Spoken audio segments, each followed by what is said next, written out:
civilizaciones perdidas, tesoros ocultos, fenómenos inexplicables, personajes legendarios, leyendas nazis, misterios religiosos. Así es nuestra historia, misteriosa, oculta, secreta, enigmática, en la onda local de Andalucía, aquí y ahora. Los misterios de la historia, con Eloy López.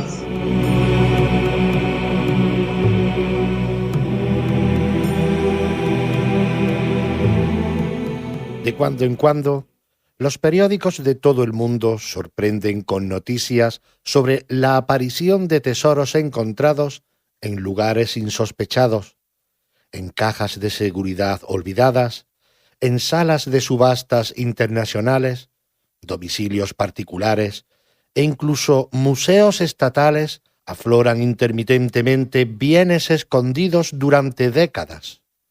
Son lo que queda del formidable botín que el Tercer Reich depredó a lo largo y ancho de Europa durante la Segunda Guerra Mundial.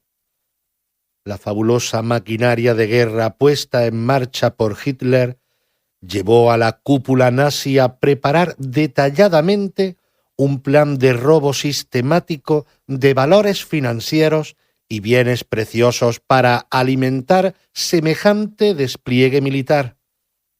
Más allá de las necesidades económicas de una potencia en guerra, la desaforada megalomanía del Führer y la insaciable codicia de muchos de los que le rodearon les hizo elaborar un plan más personal y siniestro. Grandes coleccionistas, galeristas, marchantes de arte y museos de los territorios ocupados fueron expropiados en una gran conspiración para satisfacer el ego patológico del líder nazi, cuyo afán acaparador no conoció límites. Durante los casi 6 años de guerra, ingentes cantidades de objetos artísticos fueron enviados a Alemania. Su principal destino eran las residencias de los gerifaltes del Reich o los depósitos donde se reservaban para el desmesurado museo que tenía planeado levantar Hitler. Pero a medida que se fue aproximando el final de la guerra y la derrota se perfilaba cada vez más nítida en el horizonte, las autoridades alemanas pusieron en marcha un nuevo proyecto para esconder y sacar del país lo que habían robado. Grandes cantidades de oro, valores financieros, pinturas, muebles, joyas, salieron a través de países neutrales como Suiza, España o Portugal con destino desconocido. En los meses finales de la guerra y durante la posguerra, los vencedores se afanaron en rescatar los bienes saqueados y devolverlos a sus países y propietarios originales. Pero una parte importante de este trabajo quedó inconcluso. Todavía hoy resuenan los ecos de esta terrible historia, en la que los expoliados y sus herederos luchan todavía por recuperar lo que una vez fue suyo, e incluso para que se les reconozca como damnificados por el nazismo. Mientras, los gobiernos parecen aturdidos y todavía no han logrado acordar una respuesta coordinada al que se plantea como uno de los principales retos morales del siglo XXI: poner fin al velo de silencio que rodea al expolio nazi y restituir lo robado a sus propietarios anteriores a 1939. ¿Dónde está lo que queda por aparecer? ¿Por qué no ha salido todavía a la luz? Son preguntas que llevan demasiado tiempo en el aire, arrinconadas y sojuzgadas por quienes todavía hoy están interesados en seguir lucrándose con una de las mayores pesadillas que vivió la humanidad en el siglo XX. Escuchas En Paradero Desconocido, el misterio del saqueo nazi.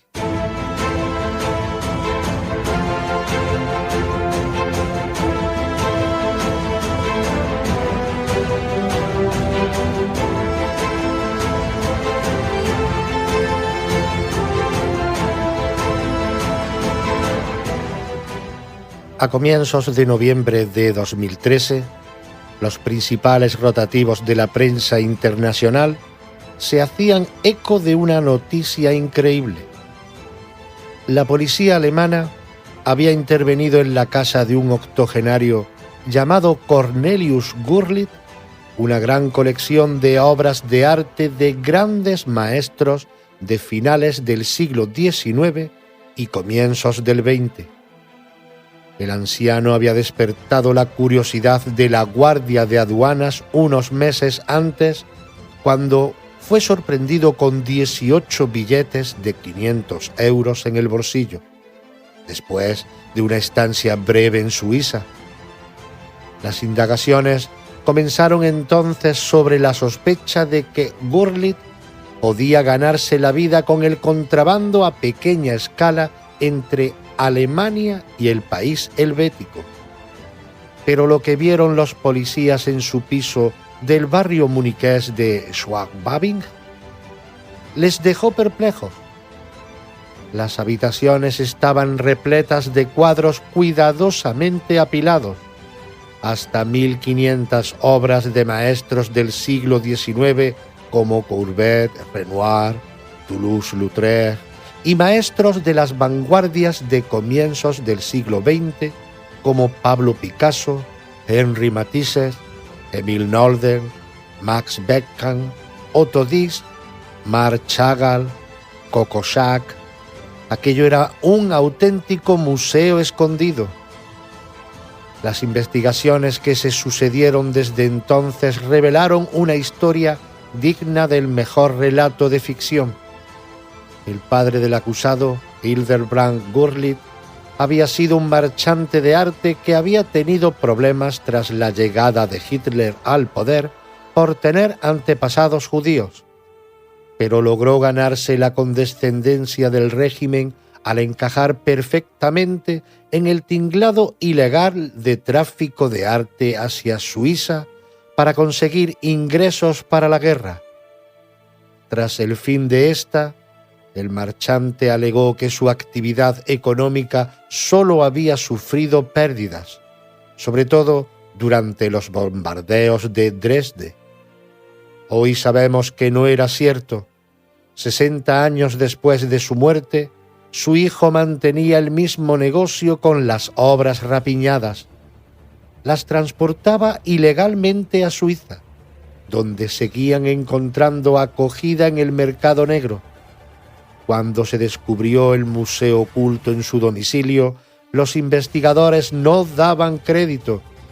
Había obras maestras que llevaban desaparecidas décadas, como el célebre Matisse, Mujer sentada en una butaca de 1920, robado de la colección parisina de Paul Rosenberg, y otras que incluso parecían no haber sido nunca catalogadas. Podía parecer imposible, pero desgraciadamente es una historia mucho más común de lo que cabría imaginar.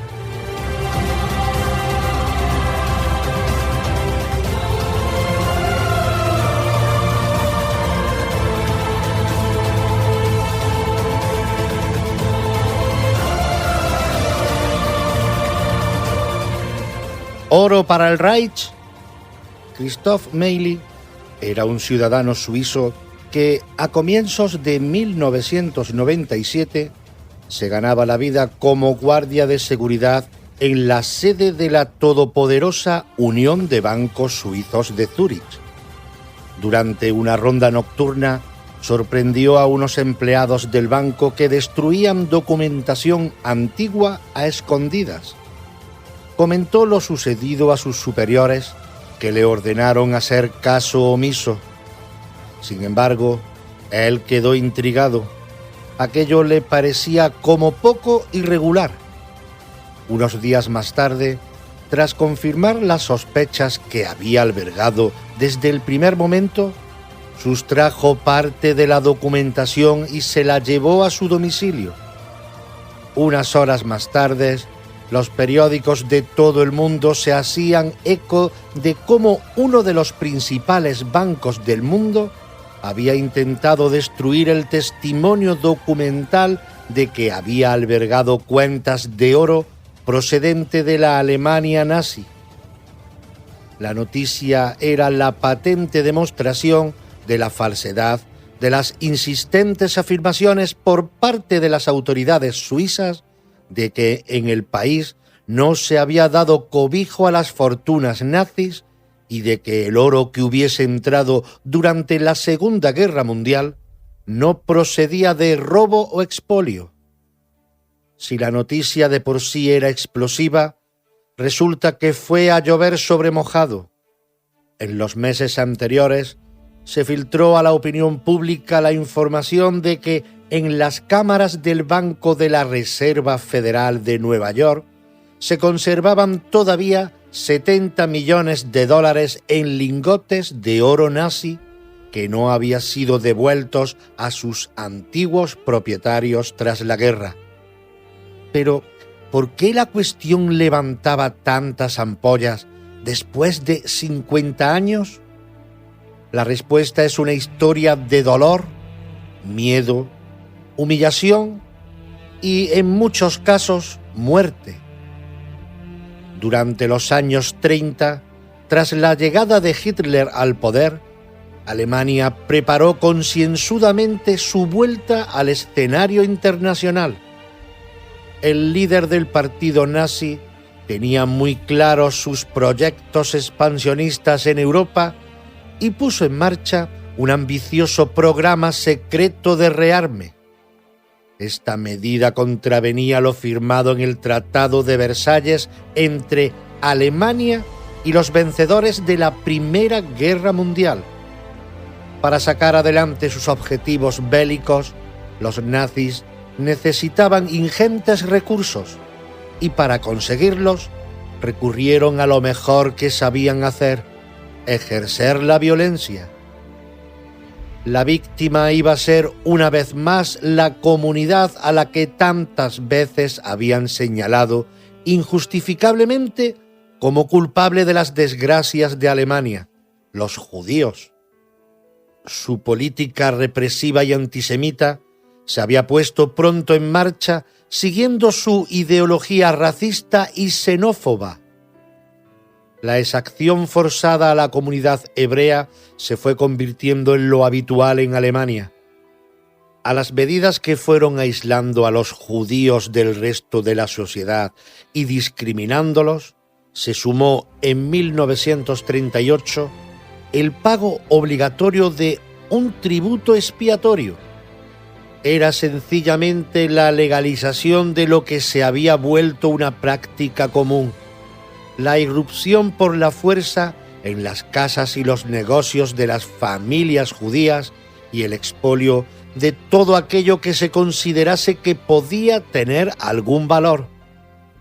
Algunos cálculos señalan que los nazis se hicieron de manera ilegal con $1 millón en bienes particulares y cuentas bancarias de la comunidad judía alemana antes del estallido de la guerra.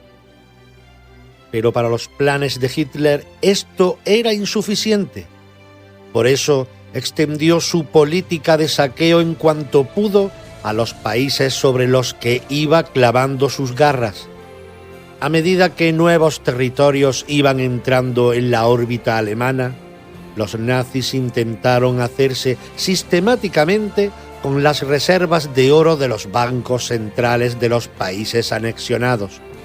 Según el catedrático de Historia Económica Pablo Martín Aseña, la avidez del Tercer Reich por obtener el codiciado metal fue ilimitada y sin él los nazis no hubieran podido sostener una guerra tan prolongada ni tan sangrienta.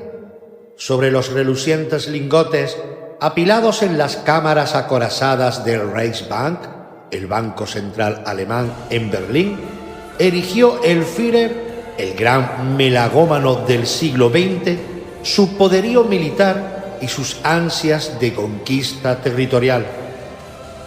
Ya antes de la guerra, la incorporación de Austria y parte de Checoslovaquia supuso, respectivamente, el ingreso de 102,44 millones de dólares en oro en las arcas del Reich. Desde que la guerra empezó en septiembre de 1939, el mecanismo no hizo sino extenderse por el continente. A los Países Bajos se les robaron 163 millones de dólares, a Bélgica 223 millones. La lista crecía imparablemente. Todo lo que se pudiese obtener en los territorios ocupados era necesario para alimentar la insaciable maquinaria militar del Reich. Como apunta Martín Aseña, los nazis lograron apoderarse de las reservas de Austria, Checoslovaquia, Hungría, Bélgica, Holanda, Luxemburgo, Italia, Yugoslavia, Albania y Grecia, e intentaron asaltar, aunque sin éxito, las de Polonia, Francia, Noruega y Dinamarca. En Europa Oriental, esta política adquirió tintes más siniestros. Las comunidades judías, que allí eran mucho más numerosas, fueron objeto de persecución y saqueos sistemáticos. Incluso había escuadrones de las SS especializados en localizar y despojar las riquezas de estos grupos. Por modesto que fuese un barrio judío, por pequeña que fuese una aldea, su sinagoga siempre podía contener objetos preciosos, candelabros, fundas de los rollos de la Torá y otros objetos de culto solían estar realizados en oro o plata. Desde 1942, la persecución a los judíos entró en su peor fase, la que los nazis llamaron la solución final, que consistió en la puesta en marcha de una política de exterminio sistemático de judíos en campos de concentración como los de Sobibor, Treblinka o Auschwitz-Birkenau. Fue el inicio del crimen más macabro de la historia de la humanidad, del que los nazis intentaron sacar también rentabilidad económica. A las víctimas del Holocausto se le despojó de cualquier objeto valioso, sortijas, alianzas, pendientes. Hasta los empastes de oro fueron arrancados a los cadáveres retirados de las cámaras de gas. Todo el material áureo robado era transportado a Alemania, a las instalaciones del Reichsbank, donde se fundía para formar lingotes que eran grabados con el sello del águila y la esvástica y una fecha falsa, anterior al estallido de la guerra. Suponía la forma de ocultar la procedencia del oro que era utilizado para lograr financiación en los países neutrales. Suiza, Portugal o Suecia recibieron durante la guerra cantidades indeterminadas de oro alemán robado para el pago de materias primas, o, en el caso de Suiza, facilitar la concesión de créditos para la financiación de las campañas militares. Esta es la razón de que muchos hayan acusado al pequeño país alpino, tradicionalmente orgulloso de su política de neutralidad internacional, de ser un aliado financiero del Tercer Reich. Pese a las evasivas y negativas de las autoridades helvéticas tras la guerra, la sombra de la sospecha ha continuado planeando justificadamente sobre este país. Se ha llegado a apuntar incluso que al final de la guerra los mandos alemanes podrían haber aprovechado sus contactos en Suiza para intentar sacar a escondidas todos los objetos de valor antes del hundimiento alemán. El fin de la guerra cada vez estaba más cercano y ya no quedaba margen para dudar de quién iba a ser el vencedor. La actividad de las autoridades nazis en los meses finales de la contienda fue frenética. En la primavera de 1945, Alemania caminaba irremediablemente hacia la derrota. El avance de los aliados desde Oriente, el Ejército Rojo, y Occidente británicos y estadounidenses parecía imparable. El 4 de abril, las tropas norteamericanas que marchaban raudas por Alemania Central tomaron el pequeño pueblo de Märkisch-Kieselbach, en Turingia.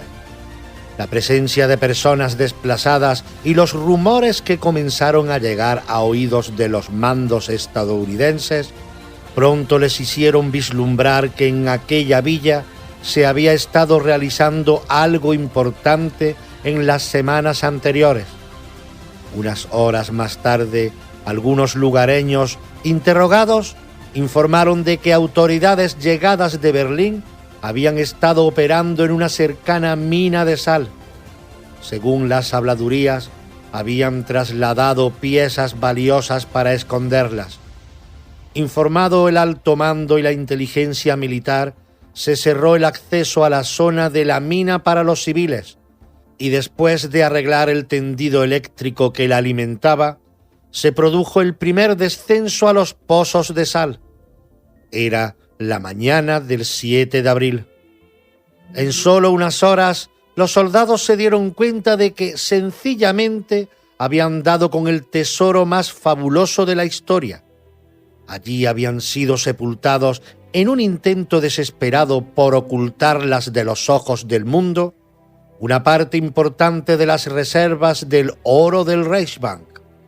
Tras varios días de recuento frenético, los primeros informes hablaban de 110 toneladas de oro en lingotes, 126 millones de dólares en monedas de oro, además de millones en papel moneda, oro sin fundir, relojes, joyas, adornos, objetos de culto, empastes de víctimas del Holocausto y obras de arte de valor incalculable. A muchos de los soldados presentes les dejó atónitos no solo el espectáculo del oro que salía reluciente de los miles de sacos, cajas y bultos. Algunos de estos contenían cuadros famosos, auténticas obras maestras que procedían de grandes museos a cientos de kilómetros de distancia. Este desconcierto era el resultado de un enigma. ¿Cómo habían llegado los cuadros hasta allí? Cómo el oro saqueado es una historia igual de impactante y terrible. Otra muestra de tiranía, persecución, expolio y muerte.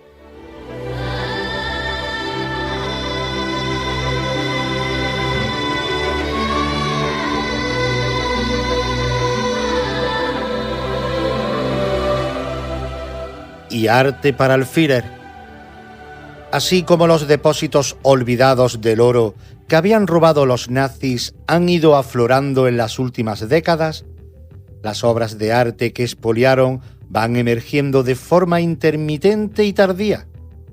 A comienzos de 1997, al tiempo que Meili descubría en Zúrich la documentación que demostraba la presencia de oro nazi en bancos suizos, otro escándalo sobre robos nazis estallaba al otro lado del mundo.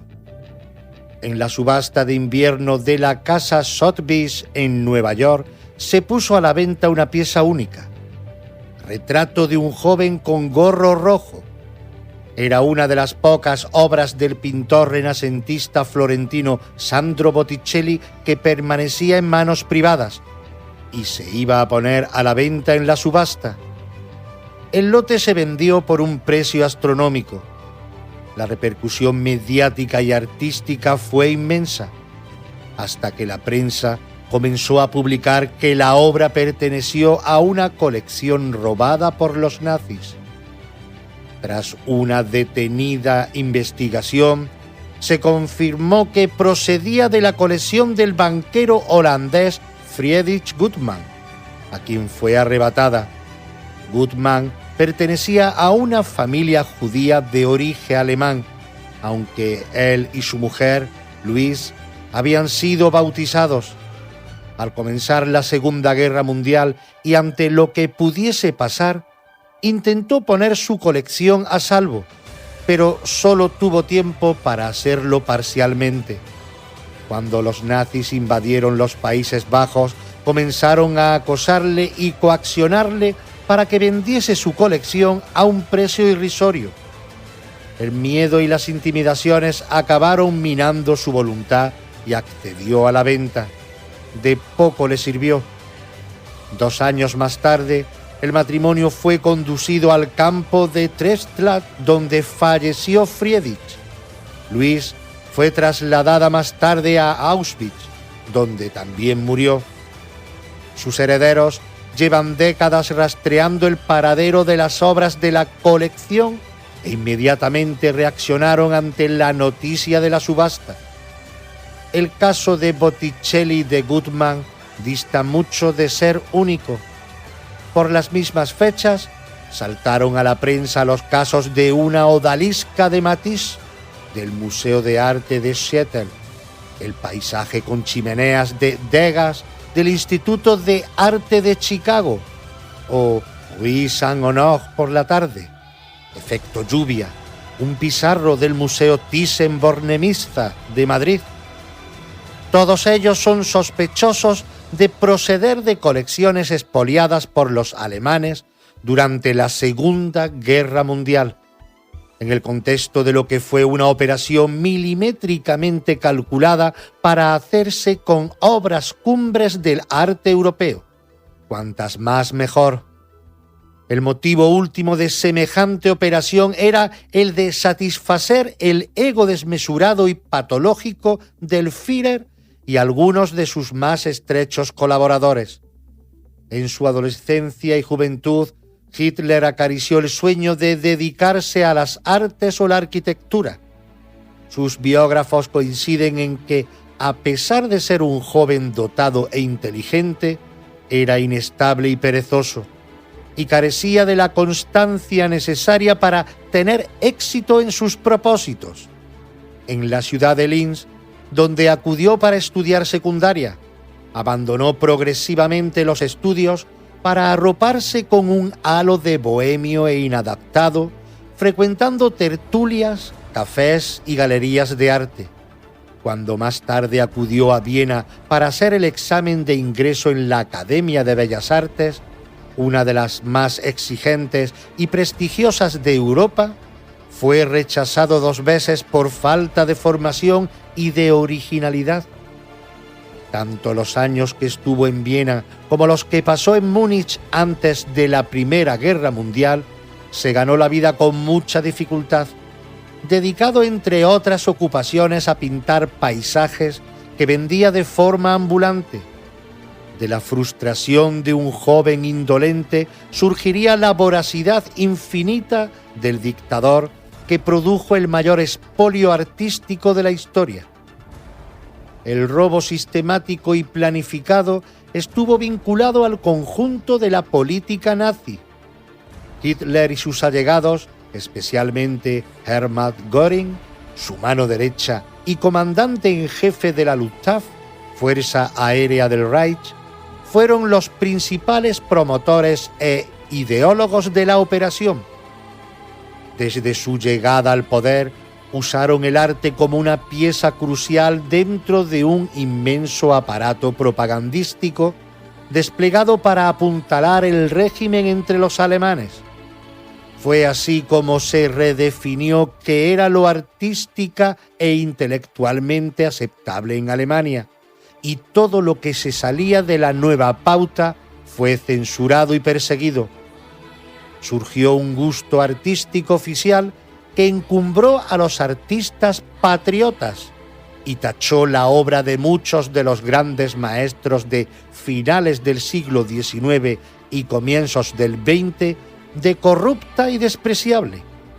Todo lo que se saliese de la tradición artística académica desde el Renacimiento hasta mediados del siglo XIX fue considerado como una desviación.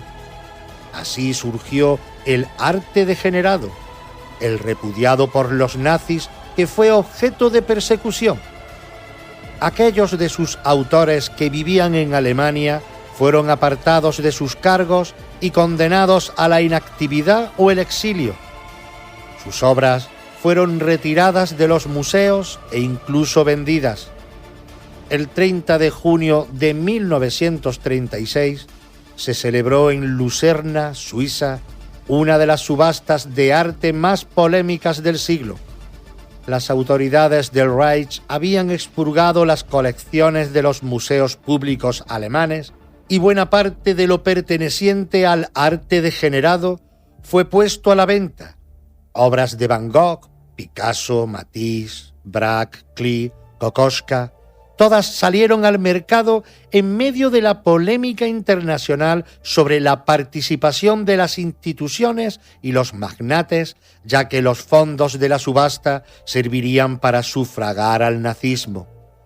En última instancia, la elaboración de un canon artístico oficial obedecía al gusto personal de los grandes jerarcas del partido, que hicieron un uso privativo del patrimonio artístico alemán. El ejemplo más llamativo fue el de Goering, que aprovechó su influencia sobre Hitler y su inmenso poder para decorar Marienhall, su extravagante residencia privada en las afueras de Berlín, con cuadros procedentes de las grandes galerías del país. A medida que el Reich se expandía y la guerra se acercaba, los nazis trazaron un plan detallado para expoliar los tesoros artísticos europeos. Antes de las conquistas, se elaboraron listas de obras de arte que se debían conseguir. Los coleccionistas y marchantes de origen judío fueron situados los primeros en el punto de mira, y el objetivo más deseado eran los grandes centros culturales del momento, y sobre todo ellos, París. Como recuerda el periodista Héctor Feliciano, que ha investigado en profundidad el saqueo artístico nazi, ya en los primeros días de la ocupación de la capital francesa, en junio de 1940, los nazis, conforme a una lista de nombres establecida de antemano por expertos conocedores de arte alemanes, se dirigieron apresuradamente a una decena de galerías importantes pertenecientes a judíos franceses para intervenirlas e incautar todo su inestimable contenido. El método era siempre el acoso y la coacción, y cuando no funcionaba, la simple y llana apropiación forzosa. El cerco no respetó clases sociales ni prestigio político. Paul Rosenberg era uno de los marchantes de arte más importantes del mundo en el periodo de entreguerras. Su amplia y elegante galería parisina contenía obras maestras de los siglos XIX y XX en abundancia. Dio igual que fuesen o no del agrado de los gerifaltes del Reich.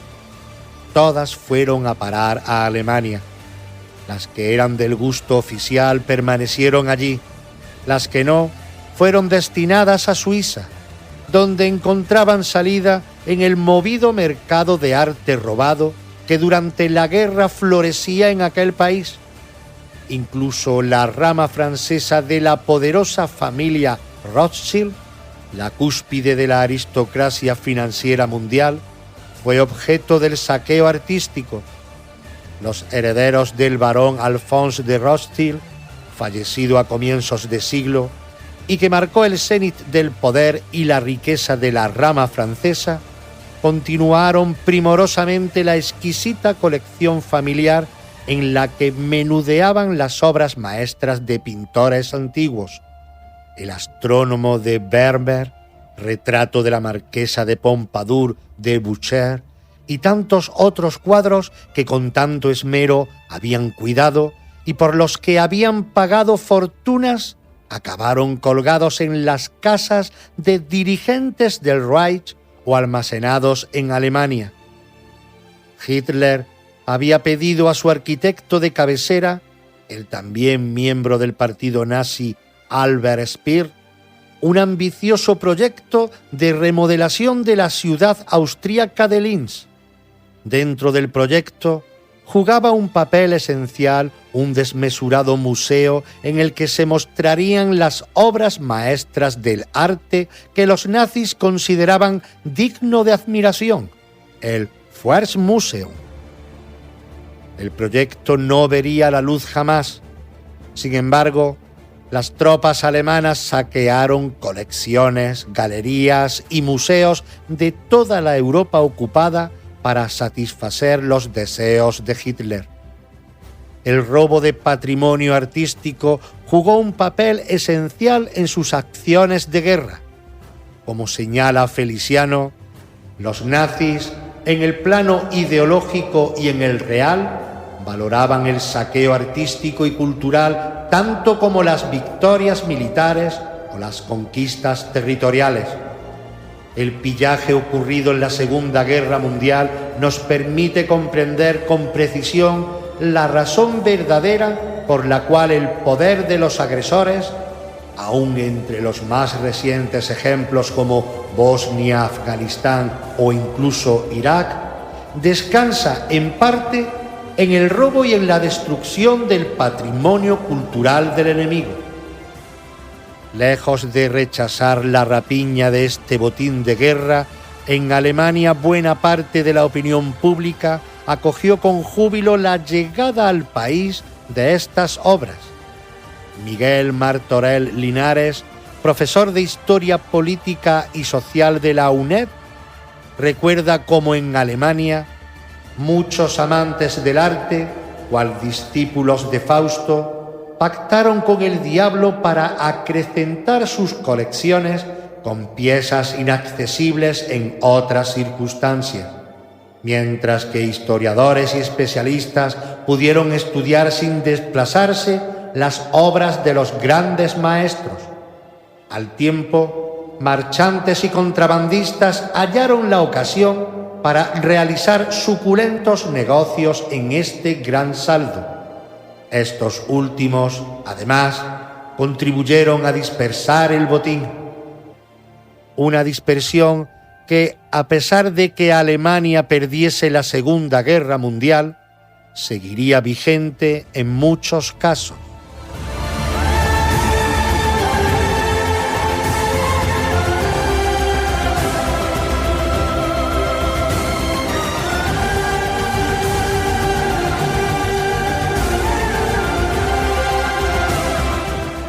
¿Un entuerto irreversible?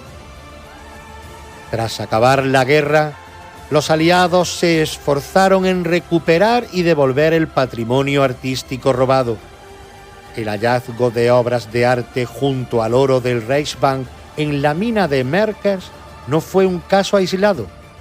Aparecieron otros depósitos en los que los nazis escondieron numerosas obras. Uno de los más espectaculares fue hallado cerca de la localidad austriaca de Althaus. De nuevo, en una mina aparecieron muchas de las obras que se habían almacenado para el proyectado Führermuseum de Linz. Pinturas, esculturas, muebles, libros y documentos antiguos constituían en esta ocasión el grueso del tesoro.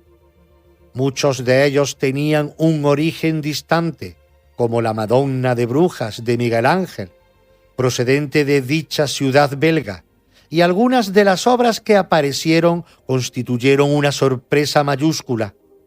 En varias de las cajas se encontraron las tablas del políptico del Cordero Místico de la Catedral de Gante, la obra maestra del arte flamenco del siglo XV de los hermanos Van Eyck.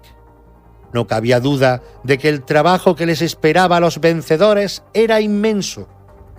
Hacer recuento, revisar el estado de conservación, inventariar las obras, dilucidar su origen, buscar a los propietarios originales. Pero esto no pilló de nuevas a los aliados. En 1943, el presidente Franklin Roosevelt promovió la creación de una comisión, conocida como la Comisión Roberts, encargada de poner en marcha acciones para salvaguardar el patrimonio artístico europeo amenazado. Esta no tardó en trazar, con el apoyo de varios grupos de expertos, un ambicioso plan. Se elaboraron listas de obras de arte que corriesen peligro o que pudiesen haber sido robadas. El objetivo era que estuviesen disponibles para las tropas que desembarcasen en Europa en la gran contraofensiva que se proyectaba contra Alemania. A continuación, la comisión lanzó el programa Monumentos, Bellas Artes y Archivos, que contaría con su propio personal sobre el terreno para desarrollar acciones de salvamento y tratamiento inicial del material robado. Eran los célebres Monuments Men, que entraron en acción en el último año de la guerra y, según algunas estimaciones, permitieron la devolución de más de 5 millones de objetos artísticos. La importancia de su labor les animó a permanecer en Europa durante 6 años después de acabado el conflicto para asesorar a las autoridades aliadas en la restitución del patrimonio robado. Pero los aliados decidieron que la vía para asegurar la devolución sería la entrega de las obras a los gobiernos de los países de procedencia, que habrían de encargarse de hallar a los dueños originales y devolvérselas. Sin embargo, este proceso se realizó en muchos casos de forma incompleta o inadecuada. En algunas ocasiones, como las de numerosos coleccionistas de origen judío, fue difícil encontrar a herederos legales. Muchas familias perdieron a todos sus miembros en los campos de exterminio. En otros casos, aunque parezca chocante, los herederos no se decidieron a reclamar hasta años después o no lo hicieron nunca. Incluso algunos países como Francia han sido acusados de no aplicar el celo necesario para llegar hasta el final en este proceso. Esa sería la razón de que muchas obras acabasen expuestas en museos públicos de los países a los que habían sido restituidas. Otras, sin embargo, no han reaparecido. Se supone que algunas fueron destruidas durante el conflicto y otras se dispersaron por todo el mundo a través del mercado negro. Los aliados llegaron a cifrar en 1945 el valor de las obras que habían entrado en Suiza durante la guerra para ser vendidas entre 29 y 46 millones de dólares. Un gran número de expertos piensan que todavía hoy una parte importante del arte robado por los nazis se oculta en colecciones de Europa, América y Japón. En algún lugar secreto, a salvo de cualquier mirada que no sea la de su propietario, se siguen escondiendo obras que un día pertenecieron a las víctimas del nazismo, a quienes fueron arrebatadas en la mayor espiral de locura y violencia que ha asolado al mundo. Nadie sabe cuánto tardará en saltar a los medios de comunicación una nueva noticia sobre alguna obra redescubierta, pero lo que sí se sabe es que el trabajo para restituir a sus legítimos propietarios lo que les fue robado no ha terminado. Esta es sin duda una de las heridas del siglo XX que siguen abiertas y que muy posiblemente tardará mucho en cicatrizar. Curiosidades de la historia.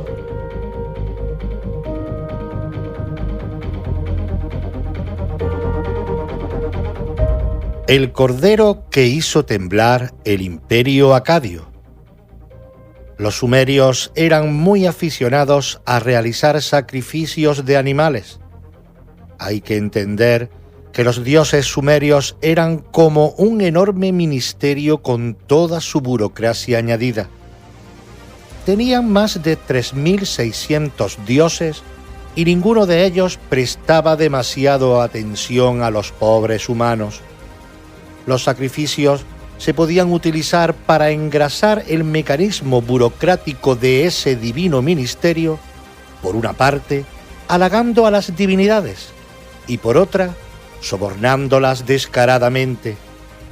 Se suponía que el dios residía de forma real en el templo, con lo que los animales sacrificados servían para su alimentación. Cuantos más animales, más alegre estaría la divinidad de turno. Un estómago repleto es un estómago agradecido. Pero, ¿cómo era un sacrificio? Pues al igual que en otras religiones antiguas, se llevaba a la pobre víctima ante el altar y allí se le cortaba el cuello, eso sí, con condiciones. Por ejemplo, el animal no debía tener defectos exteriores y, lógicamente, se apreciaban unos más que otros. Los bueyes blancos eran el copstick de la época. El sacrificador o matarife era un sacerdote especializado en su trabajo, el naspatum. No sabemos por qué, pero realizaba su labor totalmente desnudo. Si era una fiesta especial y había muchos animales para sacrificar, se solicitaba la ayuda de algún carnicero, al que se otorgaba el título honorífico de sesgallum, o hermano del templo. El momento más curioso de la ceremonia no estaba en los adornos, las bailarinas, las sacerdotisas o la música, sino justo antes de cortar el cuello al animal. En ese preciso instante, el naspatum le susurraba a la oreja al pobre animal el mensaje que debía transmitir a los dioses. Antes del momento del sacrificio, los animales eran bien alimentados y se trataba de que fuesen felices. Una víctima enfadada podía transmitir mal el mensaje a propósito. Esto era tan importante que Sargón de Accad, el fundador del Imperio Acadio, ordenó que se le susurrara el mensaje en dos idiomas, acadio y sumerio. El cordero que da título a esta historia vivió en la ciudad de Ur durante el citado imperio, en concreto durante el reinado de Manistusu. Fueron 9 años casi de paz y de felicidad en un imperio normalmente convulso. Justo en el momento de comprobar las entrañas del cordero sacrificado, aparecieron 2 malformaciones en el hígado. Esto hizo que los sacerdotes y sacerdotisas interpretadores de presagios se rompieran la cabeza intentando averiguar qué significaba aquello. Solían utilizar manuales donde se recogían los presagios y su significado, pero este en concreto no aparecía en ninguno. Finalmente, llegó desde la capital, Agadé, la noticia de que Manitusu había sido asesinado en un golpe de estado. Acto seguido comenzó una terrible guerra civil que duró casi 5 años. Algo semejante no sucede todos los días, así que aquel presagio se detalló, se registró en los libros adivinatorios de Babilonia y se le puso el nombre de El Cordero de Manitusu.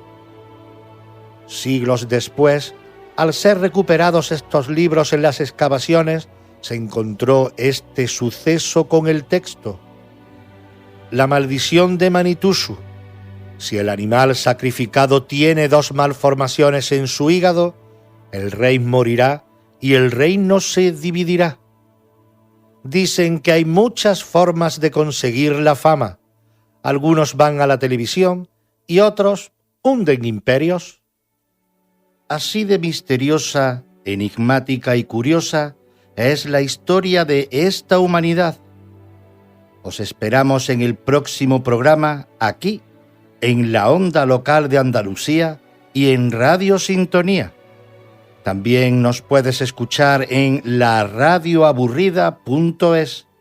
Los misterios de la historia.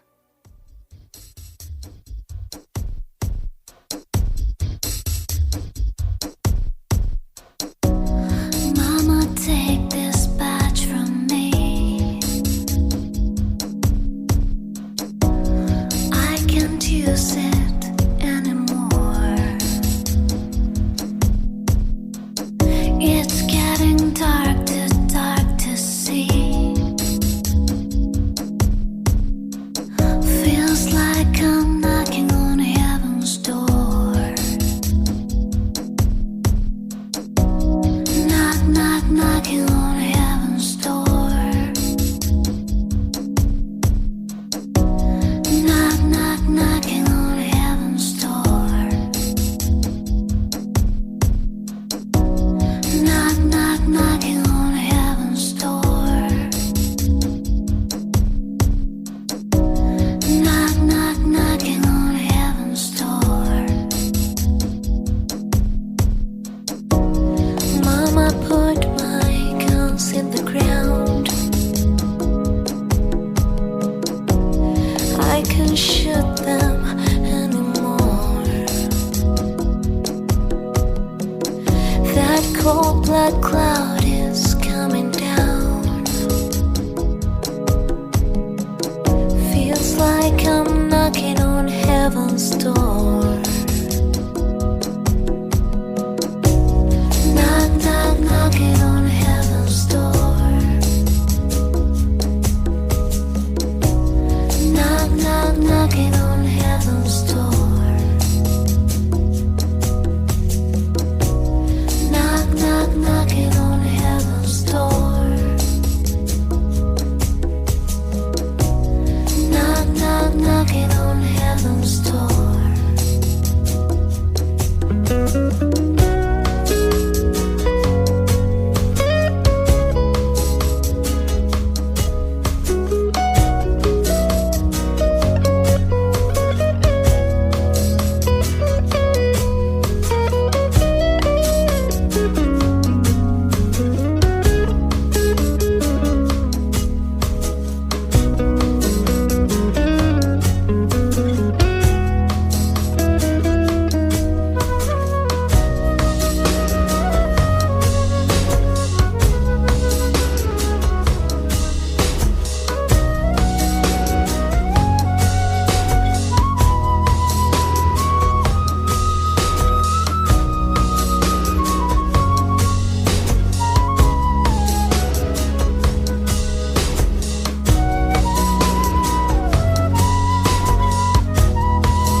Mamãe põe minhas armas no chão.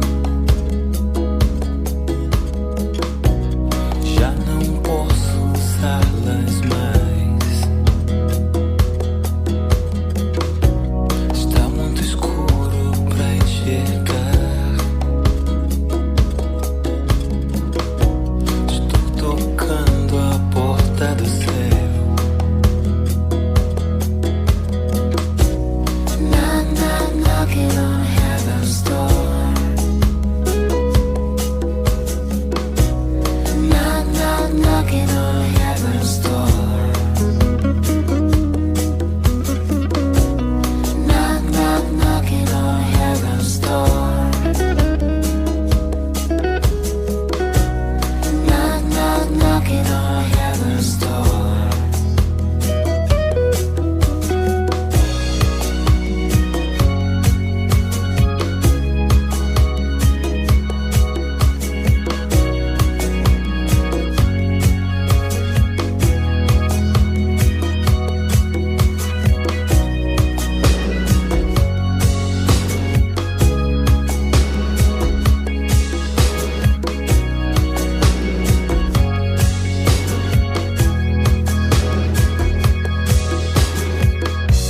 Knock, knock, knocking on heaven's door. Knock, knock, knocking on heaven's door. Knock, knock, knocking on heaven's door. Knock, knock, knocking on heaven's door. Onda Local de Andalucía. Más de 100 emisoras públicas, alternativas y participativas dan forma a un mapa de comunicación diferente en el que tú también puedes aportar. Tu opinión, tus inquietudes, tus noticias, tu ocio. Todo tiene un lugar en la Onda Local de Andalucía. www.martv.com. Participa.